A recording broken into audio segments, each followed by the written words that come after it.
哈利路亚，亲爱的弟兄姐妹与慕道朋友们，平安。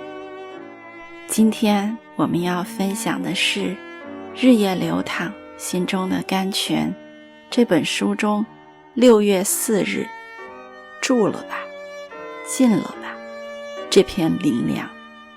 本篇背诵金句马可福音4章39节。耶稣醒了，斥责风，向海说：住了吧，进了吧。风就止住，大大的平静了。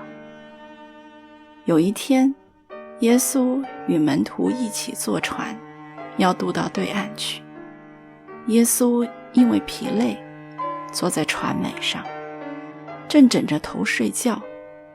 忽然间，天气大变，海中所起的暴风将一波波的海浪不断打入船内，甚至让船要满了水。门徒在惊慌中叫醒了耶稣。只见耶稣醒来，斥责风，又向海说：住了吧，进了吧。风就立时止住，大大的平静了。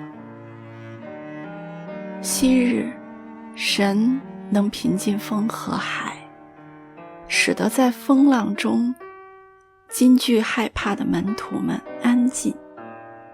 今日也能平静我们生命旅途中的风浪，使得在患难中恐惧畏缩的我们安静。全能的神无所畏惧，任何风浪都难不倒他。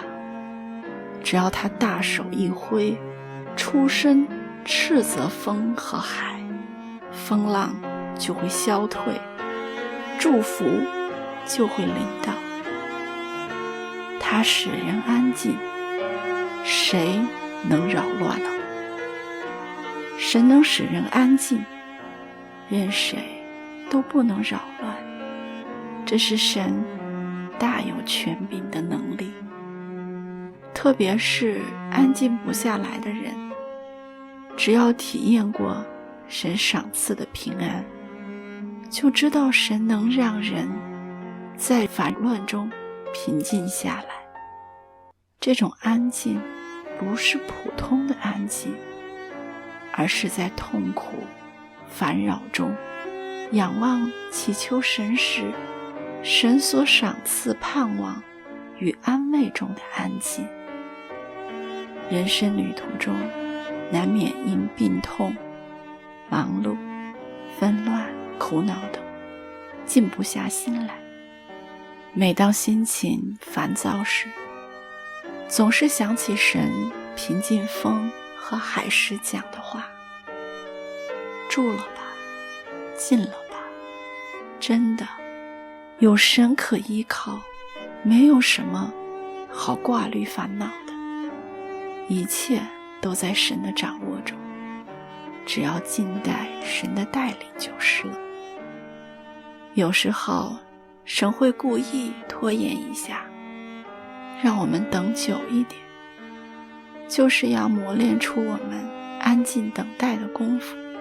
特别是容易急躁烦扰的人，神更是借着严歌来磨练他们凡事忍耐等候、仰望交托的功课。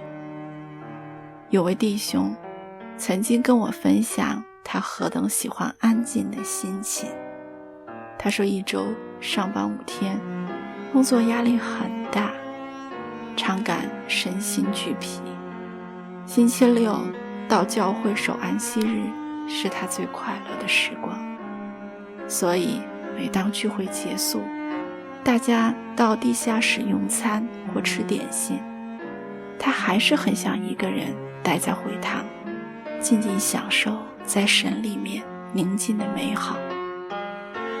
我的心海呀，住了吧，进了吧。不管人世何等忙乱，不管世间何等险恶，让神来带领帮助吧。